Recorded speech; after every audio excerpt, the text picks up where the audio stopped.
안녕하세요. 아로랑 테크튜브 아로랑입니다. 오늘은 애플 에어팟 프로 2세대 한 달 사용 후기 준비했는데요. 사전 예약하고 엊그제 받은 것 같은데 벌써 한 달이나 지났습니다. 지난 한 달간 사용한 에어팟 프로 2세대 전체적인 만족도 측면에서 보자면 대략 90% 정도 되는 것 같은데요. 우선 노이즈 캔슬링은 1세대 대비 체감될 정도로 향상되었기 때문에 특히 지하철에서 사용하는데 훨씬 좋아진 것 같고요. 음색은 취향차가 있겠습니다만 쏘지 않는 전체적으로 부드러운 소리, 그리고 저음이 예전보다 풍부해진 것 나쁘지 않습니다. 통화음질 관련해서는 1세대 대비 개선된 느낌 분명 있습니다. 특히 통화 중 끊김 현상이 현저히 줄어들었고 외부 소음 유입 정도도 이전보다 좋아졌고요. 물론 기대했던 것만큼의 향상은 아니라 호불호가 있을 수는 있겠습니다. 그리고 애플 제품 간 이동을 포함한 연결성 부분에서는 1세대와 마찬가지로 이렇게 자연스럽게 빠를 수도 있나 싶을 정도로 너무 만족스럽고요. 배터리는 사실 1세대에서도 큰 불만은 없었습니다. 3-4시간씩 스트레이트로 이어폰을 사용할 일이 없다 보니까, 그래서 2세대 전작 대비 더 늘어난 배터리 사용 시간은 체감하긴 어려웠지만 가끔 배터리 상태 확인할 때면 확실히 예전보다는 오래 가는구나 라고 느낄 수 있었어요. 아울러 충전 관련해서도 다른 것보다 애플워치 충전기로도 충전이 된다는 게 이게 은근히 괜찮더라고요. 좀 과장해서 말씀드리면 그냥 손에 잡히는 거 아무거로 충전이 되다 보니까.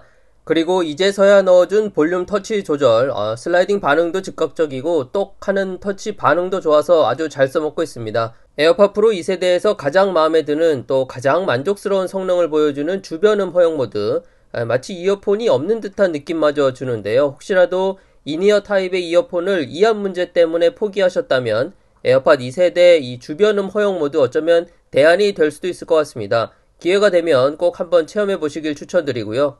아쉬운 점이라면 일단 빌드 퀄리티 측면에서 특히 힌지 부분, 처음에는 유격 같은 것이 없었는데 사용하다 보니까 삐걱거리는 느낌이 좀 들어요. 실사용에 큰 문제가 되는 것은 아니지만 이 손맛이랄지 우리가 애플에 기대하는 빌드 퀄리티 기대치라는 게 있는데 이번 2세대 힌지는 여전히 아쉬운 감이 없지 않네요. 그리고 사용하다가 귀에서 빼면 이어팁이 이렇게 뒤집어지는 건 여전하고요. 참고로 이어팁 제거하실 때 이 홈 부분을 손톱으로 살짝 당겨주시면 쉽게 빠집니다. 네, 참고하시고. 2세대에서 추가된 스트랩 고리, 이건 왜 넣었을까 싶어요. 없는 게 훨씬 깔끔하고 좋지 않나 생각하는데, 아무튼 개인적으로 이 활용도는 거의 제로에 가깝습니다. 케이스 같은 경우 이번에는 투명 케이스로 구입해 봤는데요. 투명 케이스는 아시다시피 단점이 안쪽 마감 처리를 아무리 잘한다고 해도 기포 같은 부분이 군데군데 보이는 거. 다행히 이 제품은 심하지는 않아서 싼 맛에 그냥 쓰고 있습니다. 애플 케어 플러스는 에어팟 구입할 때 같이 사버렸는데요. 1세대에서도 그렇고 에어팟 애플 케어 플러스는 활용도가 굉장히 높은 것 같습니다. 그래서 웬만하면 구입하시길 추천드리고요. 저는 케이스를 씌워서 사용한 지 한 일주일 정도 됐는데 그전에는 생으로 사용했거든요. 보시다시피 자잘한 스크래치가 장난 아니죠. 근데 애플 케어 플러스 가입해뒀기 때문에 별로 신경 쓰이진 않네요. 2세대에서 좀 더 좋아진 기능이죠. 나의 찾기, 아직 어디에 둔지 깜빡하거나 해서 이 기능을 실제로 써보진 않았지만 케이스 스피커 소리가 굉장히 또렷하고 큰 편이기 때문에 사용성은 확실히 향상이 되었어요. 글쎄요, 여러분들은 어떠실지 모르겠지만 저는 블루투스 이어폰 하면 이 편의성이 가장 우선이지 않나 생각합니다. 이어폰이니까 당연히 소리가 우선 아니냐? 네, 맞습니다. 하지만 이 블루투스 이어폰의 한계랄까요? 음질이 최우선이다. 그렇다면 아직은 무선 이어폰이 아닌 유선 이어폰을 선택하셔야 만족스러우실 겁니다. 에어팟 프로 2세대는 소리, 노이즈 캔슬링, 통화 음질 등등의 기능에서 완벽한 이어폰은 절대 아닙니다. 하지만 전체적인 기능 밸런스가 아마도 가장 높은 블루투스 이어폰이 아닐까 싶은데요.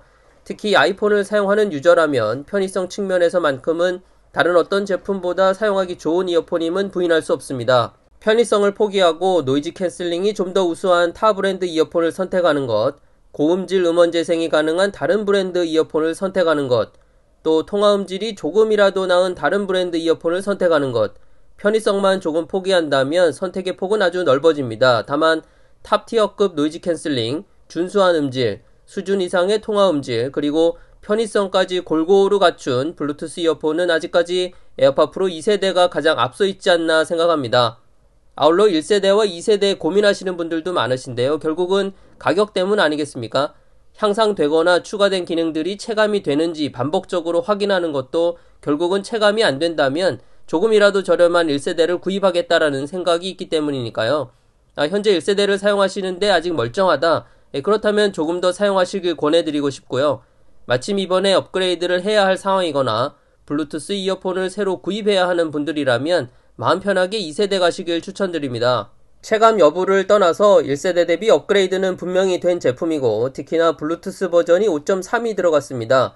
당장은 아니더라도 이후 코덱 추가 지원이 될 경우에 기기 지원 가능성을 열어두는 거기 때문에 그런 측면에서 수명 연장까지도 가능해질 수 있으니까요.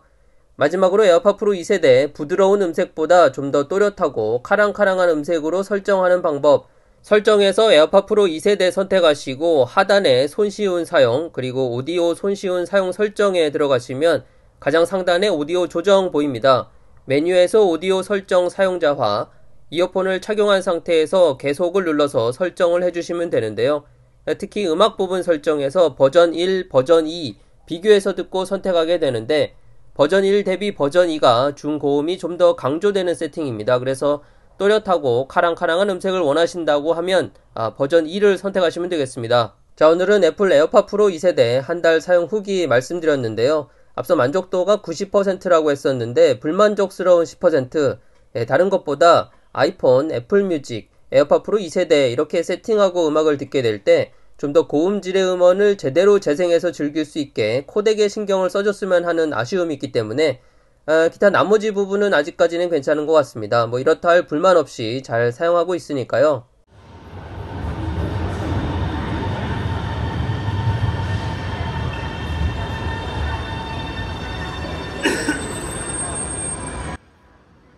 오늘 준비한 내용은 여기까지입니다. 저는 다음 영상으로 또 인사드리겠습니다. 감사합니다.